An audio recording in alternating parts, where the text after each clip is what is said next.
You're listening to Comic Reflections, episode 177. I'm your host, Nicholas Prom. I'm Campus Radical Jeff Barnhart. Comic Reflections is brought to you by Rhymes with Geek. You can check out our show, plus many other cool podcasts like The All New Anti-Fanboy, Super Podcasto Magnifico, and Ultimate Facepalm at rhymeswithgeek.com. And if you enjoy our show, please subscribe to us on either iTunes or Stitcher. Okay. All right, so this episode, it's Spider Man time. Yep. Versus Mysterio. Yeah. Squash a spider. Yes, from Amazing Spider Man number 67. You said it, to squash a spider. Written by Stan Lee, penciled by John Romita, and inked by Jim Mooney. Yeah. And this is loads of fun. Yeah, it's ironic. I squash spiders all the time. I'm on spider duty. Once you get married, you open up ketchup bottles and squash spiders. That is your job. Yeah. Stand on ladders and change light bulbs. Mm-hmm. So, yeah. Okay, but all right. Spidey is 6 inches tall, and Mysterio is trying to smash him with his fist. Yeah. So this is the second part of a two-parter, obviously. Yeah. I use a rolled-up newspaper myself. Yeah. So, yeah. Because I don't want to be bit by a spider. So. Right? Yeah. Well, what are you going to do? Use your fist? Blah. Yeah. You use a newspaper, you don't have to wash your hands after. Mm-hmm. So Mysterio's just toying with Spidey. Yeah, it was just always a bad idea. He's monologuing and, now you're going to get crazy. I'm going to drive you insane. And that never works. Well, it's dumb. It's like, you could drive him insane, maybe, or just kill him. Yeah. But, stuff. Yeah. Once again, we're in a carnival, which is favorite place for superhero fighting. Yeah, it's carnivals and fairgrounds, haunted houses. Well, not so much haunted houses, but you know what I'm saying. Yeah. Halls of mirrors, weird stuff like that. Mm-hmm. I swear, hardly a couple of weeks goes by where we don't see one in comics that we read. So, we got the funhouse mirrors where there's hundreds of them. I was done the movies Lady from Shanghai, Orson Welles, really cool. Oh yeah. And done again by the late great Bruce Lee. Oh yeah, and Enter the Dragon. Yeah, that awesome. Was rad. Yeah. It was. Also done sloppily and not very good in the movie Tango and Cash, starring Sylvester Stallone and Kurt Russell, and Jack Palance. Oh man, I met Jack Palance. He's a gentleman. So. A dead gentleman. Yeah, he was. But I got his book of poetry and his cologne. Okay. So, yeah, he was awesome. That's a long story, but I'll tell you. We'll save that for like a mini-sode or something like that. Right. Jeff's recollections. Jeff's brushes with celebrity. Right. That's my only one, I think. Oh, you met the Ramones. You met Dan Close and Peter Bagg. That's right. And I met the people who make Portlandia, which is a great TV show. Yeah, it is. Yeah. And this show is recorded in Portland, Oregon, in case you didn't know. Yeah. And in the same building where they filmed an episode of Portlandia. Yeah. And Armiston, is that his name? Fred Armisen, yeah. Armiston. He is a gentleman and a nice guy. Good. So, I've heard he's a nice guy. So, that's cool. He was a drummer in a punk rock band too. I used to have a tape of theirs. The name of the band escapes me, but. Mm-hmm. And then of course Carrie Brownstein. She's in that kind of punk alternative group, Slater Kinney. Right. Yeah. Yeah. Yeah. They're both a great show, and it's not that far from the truth. Yeah, India. Oh man. Yeah. But hey, what's going on with Spidey and Mysterio? Okay. All right. Mysterio's trying to drive him crazy. Then we go to Aunt May. She is sick. I know you're surprised. I was. Yeah. So now she's living with Anna Watson, and she's worried about Peter again. Oh man. So and the doctor's really ticked off. Is it Dr. Bromwell? Yeah. Yeah. And she loves that crazy, stupid teenager, the useless teenager. Yeah. It's so funny. Dr. Bromwell makes house calls, which is a thing that doesn't happen anymore. I think this is towards the end of it. Of that kind of thing. Okay. But it's beginning to start over again, but only with the very, very rich. So what's going on in the Daily Bugle? Oh, Jameson and Robbie are arguing about something. Yeah. And Jameson's ticked off that no one can find out where Mysterio and Spider-Man, because Mysterio has told the world that he's going to kill Spider-Man, and yeah, it's just always a bad plan too. I am going to kill this person, and ha ha ha, and then sends a press release out. Yeah. Yeah. I like Mysterio. He's got such a cool looking costume. I don't like his helmet that much. No? No, I don't know. Because it's expressionless, it's featureless. Maybe. I like that you kind of see like a blurred something behind the dome. Yeah. Okay. All right. So Mysterio puts.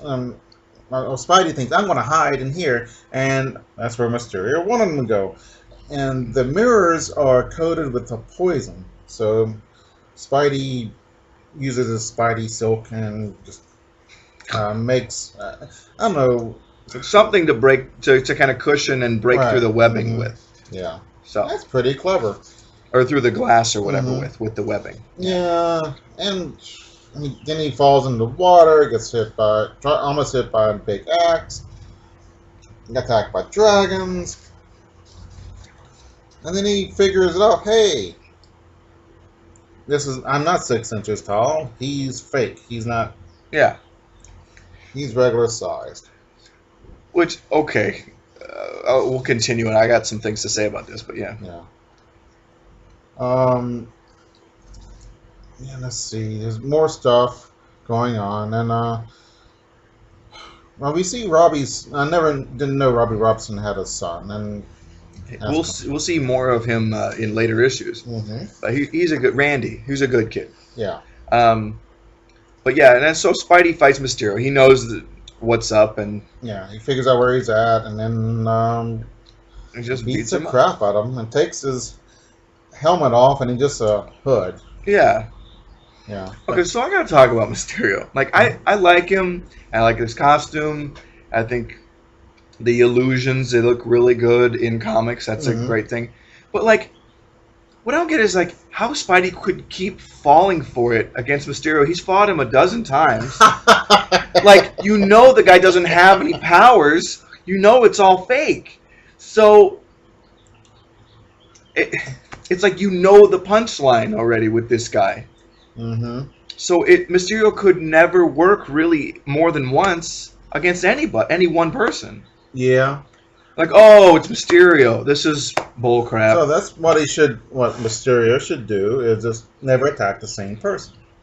Yeah. But of course, like a supervillain, he's got to have a vendetta against Spider-Man or whomever. And it's just like you're walking into failure, dude. Again and again and again. Right. Has there been a really clever villain that does...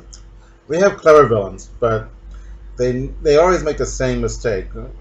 A really clever supervillain would, I won't mess with the Fantastic Four again. I'll move to another city where there's no superheroes or something. Sure. Or, that'd be kind of...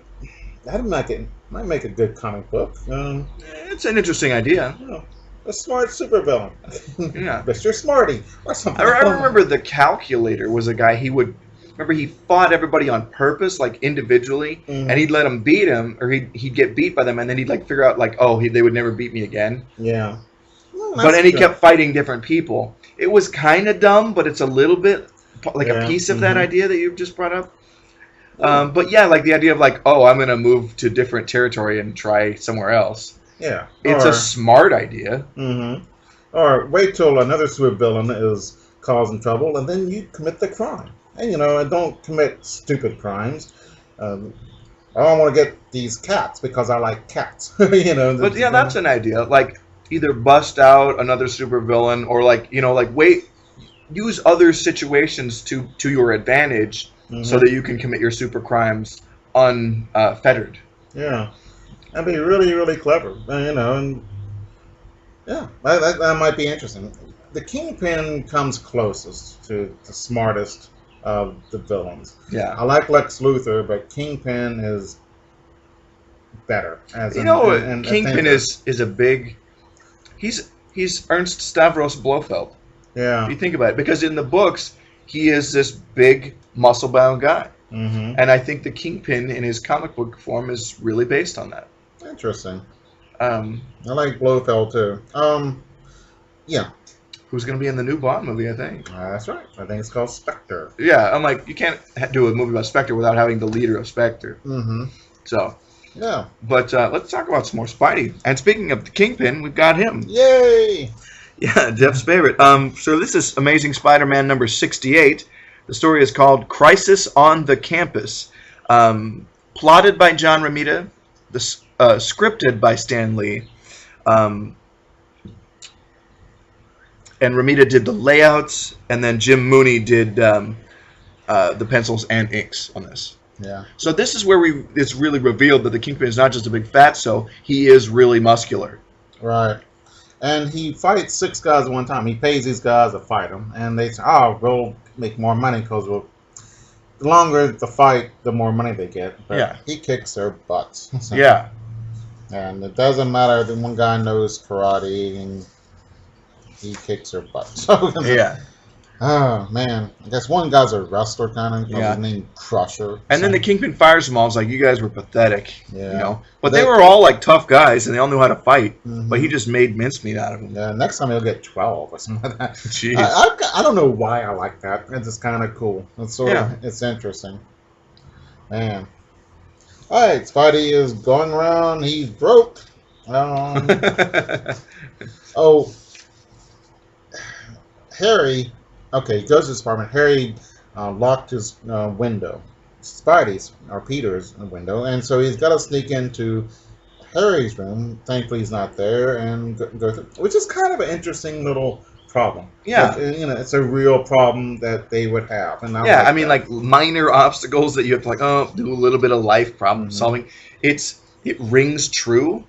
And I think that's the beauty of Marvel Comics. So many of these characters and situations, they seem very like, oh, that could happen. Mm-hmm. Even though there's superpowers and supervillains and very fantastical things, they're also very grounded in these very multidimensional characters. Mm-hmm. Yeah. So anyway, Peter goes to Empire State, and he meets Randy, who is Robbie Robertson's son. Yeah, and this other guy on campus, Josh. He calls Robbie an Uncle Tom. Yeah, those are fighting words. They are. They're angry. That's kind of stupid. There is this dorm which they're going to use for alumni. Yeah. As like a hotel or something like that. Instead, the kids want it to be used for poor students. Yeah. And so they're protesting that. Yeah. Okay. I think it's a valid kind of thing. Yeah. I mean, they're not protesting Vietnam, but it makes sense. Like, it's a need. Yeah. Yeah. That's okay. Peter pulls a boner because somebody comes up behind and says, "Guess who?" And she's Mary Jane, but it's Gwen. Man, I was embarrassed for him. Yeah. That is pretty funny. Yeah. So Jameson and Robbie are talking about some stuff. Mm-hmm. Yeah. What are they talking about? Oh, I think Peter hasn't come up with any pictures, and they couldn't find anything on Mysterio. And Robbie Robinson says, "Well, nobody else did either. There is none. Nothing we can get." And J. Jonah Jameson's really angry about it. Yeah. Oh. So Peter and Gwen, they go visit Aunt May, and Aunt May's kind of bedridden at the moment, but Anna Watson's been taking care of her. Yeah, and that's God. I really don't like that. That's can you imagine if Anna Watson got like an arc? It was like there was more to her than just being Mary Jane's aunt and Aunt May's friend. Yeah, interesting. Because most of these characters, they do get some stuff about them, but she's one of the ones that's just like, oh yeah, she's just kind of there. Yeah. Yeah, I think she's just someone to talk to Aunt May, I think. Yeah. So Aunt May is not constantly talking to herself. Right. Worrying about Peter. I think if you didn't have Anna Watson, you would need to write Aunt May out of the book. Yeah, and Peter may not be a bad thing. But Peter needs somebody to worry about. He'd be so carefree without Aunt May. He'd be sad for a while, but then move on. She was an old lady, a widow, you know. Yeah. So. All right.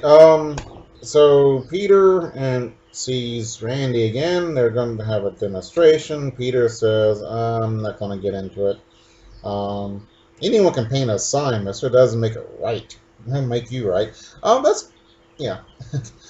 I know, it's like Ditko is long gone, but I feel like that's a Ditko-y thing.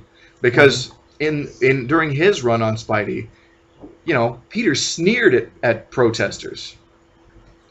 Well, most people did, and you know, there's not that many protesters anymore. I mean, there's professional protesters, and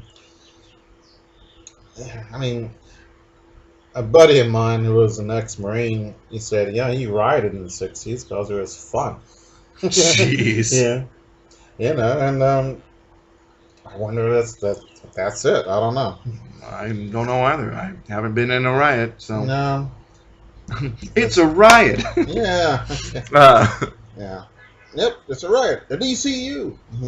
So Robbie Robertson goes down to in the dorm where they're going to build. They're displaying this tablet. It's probably magic or something. Yeah. And the Kingpin wants to steal it because it's going to be super valuable. Because anybody who can translate it will be super rich. You know, they said people have died for this. Well, that means Kingpin must have it. So I kind of like that line. Yeah. That's pretty cool. Yeah. He's. And he shows up himself, which is kind of weird. Usually you send your flunkies. He's put himself at the scene of the crime. Mm-hmm. You know. And he is wearing his outfit. He might as well be wearing a supervillain outfit. He's got his cane and his ascot and Kingpin gets smarter. This is not the good. I mean, I still like him. I think he's still developing as a character. Mm-hmm. I think he does get smarter, and I don't think he would make this mistake again. Yeah, but he's wearing ascots. I mean, it's just really, he's the only person dressed. It'd be like Colonel Sanders committing a crime in his outfit. I mean, it's just absurd. And that's a good point. Yeah. I mean, and he's doing it. It's not like he's sneaking in something. He's walking through a demonstration. It's broad daylight, or at least it's evening time or something. Yeah. But it's cool. He's walking in. He goes to the demonstration, goes inside, and he pushes Peter over, and he feels, oh, that seems like a strong lad or something like that. So he thinks about it. I wonder if he thinks that Peter. Is Spider Man because of that? Well, I don't know. I don't think Kingpin knows who Peter Parker even is. Exactly. At this time, he does. I think he finds out later, but this is kind of. I don't think he gets the secret at any, but I think he becomes aware of Peter Parker as a person later. But maybe it's Daredevil I'm thinking about. Oh, and Daredevil! Kingpin definitely does get Matt's secret. Man, that's some cool comics, man. Oh man, we pretty soon you and I are gonna do. A nice big chunk of Daredevil books. Oh, be still my beating heart. Yeah. All right, so Kingpin is climbing up the stairs, telling people to get up the hell out of the way, and uses his gas and to get the guards. The guard. There's 2 security guards on the stone. Yeah. And they were arguing with the protesters, but now Kingpin comes in and he's about to grab it, and Spidey starts fighting. And it's a pretty cool fight. It usually is. Yeah. Oh, do you see Crazy magazine? Yeah, there's a house ad for Crazy magazine and for Savage Tales. I think you've done it again, Jeff, because this is a house ad from the 70s, and we're talking about an earlier story from the 60s. Nice. It's another one of those reprints in Marvel Tales, but since it's the comics content are a reprint, I just said it was whatever issue Spidey we're talking about. Okay, I'm sorry. But it looks like Shaft. So. Yeah. And he's holding this huge gun, and there's a bunch of white guys groveling. Yeah. Yeah. That's kind of cool and funny. Yeah. So, I think that's the first issue of Crazy, actually. Yeah. And the parody is called Shafted. Ah. So. Yeah, they don't say it on the cover. But I'm aware of it. So. Yeah. All right. Super. Okay. Spider-Man. Kingpin's fighting, and it's a great fight. Oh, it's great. There's this wonderful panel that's a nice montage of Spidey and Kingpin's fight. Yeah. Spidey punching him like 4 times. Right. Really laying it on him. And Kingpin knocks Randy, who's trying to help Spidey, which is it shows that Randy is a good kid, but not too bright. Right. He's young, making mistakes. Yeah, but you think he's a fat guy. He may not know that Kingpin is super strong. Right. I don't know. Is he as strong as Captain America? Kingpin? Yeah. Probably. And is he as strong? He can't be as strong as Spider Man. No. Yeah. I would say he is very, very strong, but not super strong. He doesn't have superpowers type strength. Right. Like Spidey does. Yeah. But so he calls in the roof to fall in. Kingpin does, and he grabs the tablet and runs. Yeah. And then Robbie Robertson shows up because all the kids are getting arrested, and he says, "Well, we'll pay for the your defense." And everyone says, "Oh, you're a good guy. You're not Uncle Tom after all." Yeah. Pretty cool, I thought. Yeah. Robbie Robertson is my favorite. I think he's my favorite character in Spider-Man. Yeah. As a supporting character, anyway. Yeah. Yeah. No, I love him. He's solid. Yeah. He's a great guy. Okay. And we're talking about like praise like you give to a real person. Right. Like, oh, Robbie Robertson, what a great man. And he is. Yeah. He's, I don't think that J. Jonah Jameson would have a newspaper without him. No. All right. So let's talk about another issue. It's Amazing Spider-Man number 77. It's a little while later. And the story is called In the Blaze of Battle. Now, John Buscema plotted the story. Stan Lee did the script. And Buscema did the layouts, and the pencils and inks are by Jim Mooney. So Spidey is on the trail of the lizard, and he needs to stop him in a certain way that's not going to harm him. Right. Human Torch has shown up and barreling in his way into this, and he's not going to stop and listen to Spidey. He's like, let's take out the lizard. And that's about the whole issue is just that. And if they're fighting each other and fighting the lizard, they're the greatest frenemies in comics. Yeah. The thing is, Spider-Man could have said, look, I know who he is, and I know his family, and I can't tell you who they are, but I don't want them hurt. And I think that Johnny Storm, who can be a jerk, would understand that. Right. But Spider-Man just says, back off, Yeah. Which is going to really tick off Johnny Storm, because he is kind of a jerk. He's a good kid, but he is hot-headed. No pun intended. Oh, pun intended, I guess. Yeah. So. And I think that their lack of communication between the two, I mean, that's vital to this story working, though. Yeah. And this happens every time. Yeah. I mean, they're never in sync. They're always misunderstanding each other. And, I mean, and that makes for dramatic stuff. Yeah.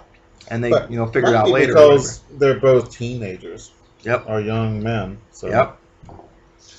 Man. But, there's the great fights with the lizard and Spidey and the Torch. It's just page after page of great stuff. And that's about all of it. And I can't give it the credit it's due because it's gorgeous and cool. Really cool panel with the lizard falling down. And Spidey catches him with the web, and it's really good. And we go see, the Connors family. Yeah. The lizard's trying to get to the water because he is king in the water. That's right. I guess. Supposedly the moisture makes him the lizard, and this is important towards the end. I didn't know because he was taking this thing to like dehydrate him, and that would make the lizard kind of disappear. and you go back to Connors. But if the lizard could get to the water, then he wouldn't revert back to Connors. Because when he's the lizard, he doesn't want to be Connors, obviously. Right. Mm-hmm. So. Yeah, I wouldn't want to be. I always thought it was cool that the lizard wears a lab coat. Yeah. Yeah. So. I love this, though. There's a great thing. Spidey's fighting the lizard in the water, and he surfaces, and he tells John, he says, how am I going to get rid of the torch? I've got it.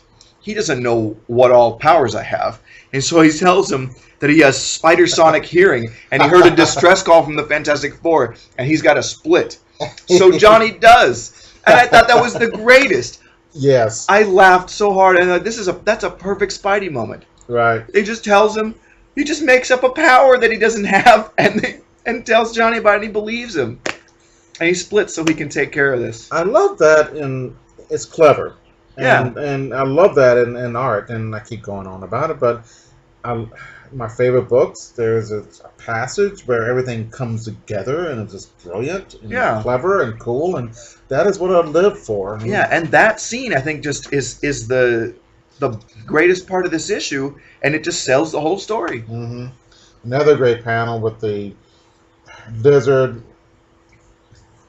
jumping towards Billy Connors. And his mouth is open, and it looks cool. Yeah. It is awesome.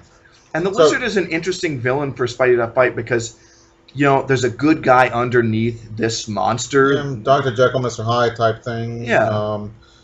That Marvel plays up so well. Yeah. They do a lot of characters like that. Little Billy finds Spider Man in New York City. I mean, for crying out loud. That's always, I accidentally come to the street where I see Spider Man. What can you do?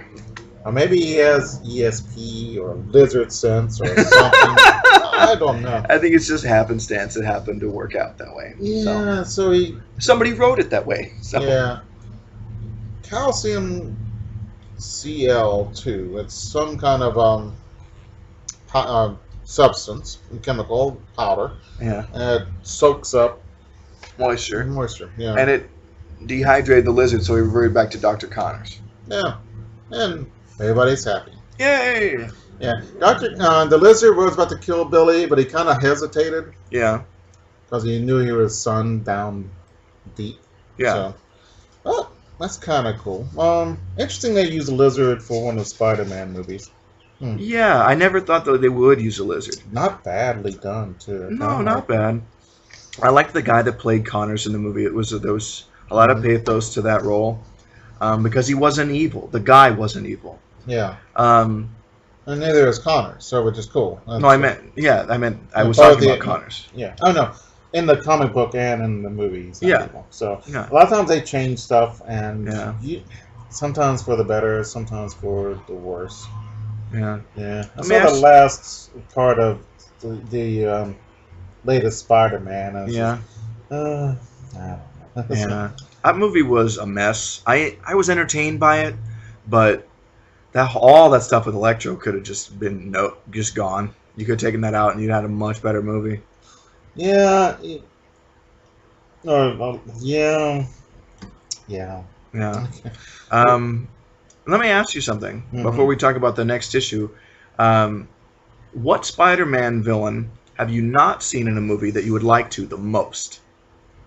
Ooh. I know who mine is, but I'll let you go. Huh. They haven't used the Kingpin. Yeah, but he's not a Spider-Man villain. He's a Marvel villain. I don't think He started as a Spider-Man villain, but yeah.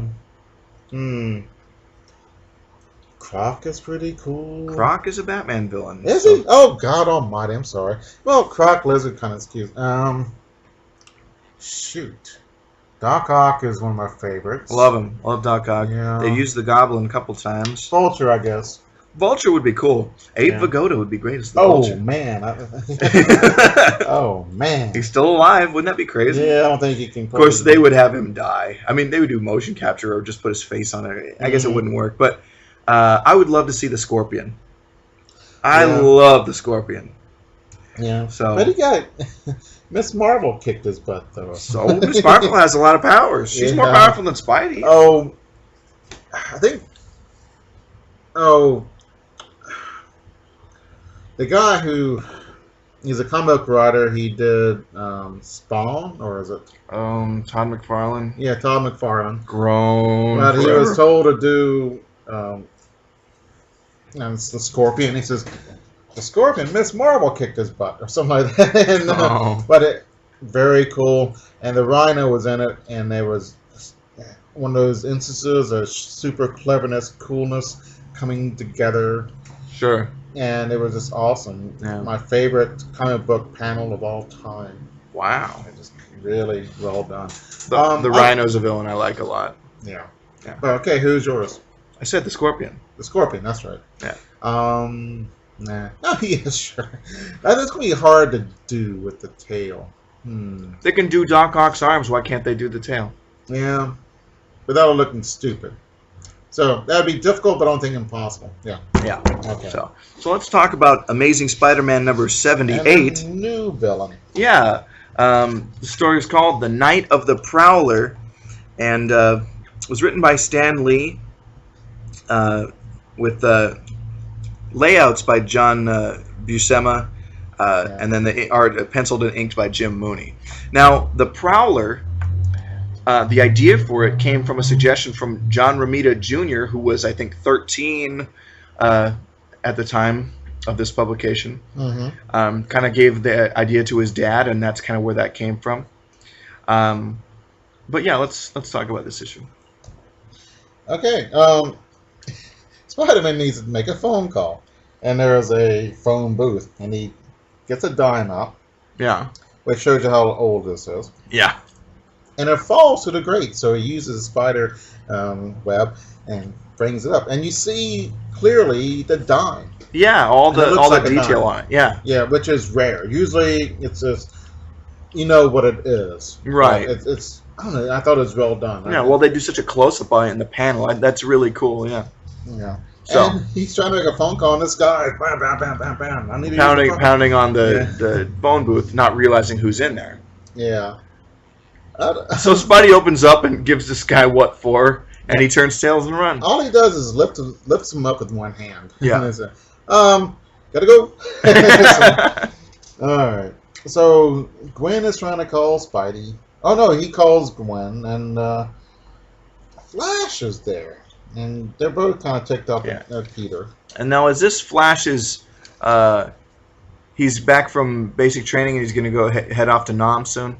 I'm not sure. I couldn't figure that out. Okay, I think that'll probably become clearer. Mm-hmm. But anyway. Yeah. So he kind of gets a brush off on Gwen. So he's worried about. I really miss Gwen. So I'm going to get on my civilian clothes, go mufti, and go buy her a house. And he goes by a coffee shop and says, I don't want a coffee because that's what I do with Gwen. And he sees Gwen with Flash. But he gets jealous, but unbeknownst to him, Flash is talking about Peter disappearing and all that stuff all the time. Yeah. Yeah. Interesting. Mm-hmm. And then, so Peter is walking morosely down the alley, and two guys who, I don't know, look like they're from the 50s, kind of. But, yeah. They said, hey, bud, and this is a mugging. something, or he insulted them by bumping into them. So he just takes his fist and goes, wham, it's Spidey power, and he forgets his own strength. Yeah, and just kicks him up. Kicks their butts super quick. So yeah. So he walks by, sees a window, watches. Yeah, that guy ain't got no troubles like me. But it's he does. Hobie is his name. Yeah. And he's really ticked off. He's nowhere. His girlfriend gave him grief because he's going nowhere. Yeah. And he's got great ideas for inventions, and he brings them to his boss, and the boss says, it'll cost me a fortune to implement this crap. Get back to work. Mm-hmm. So he's brooding.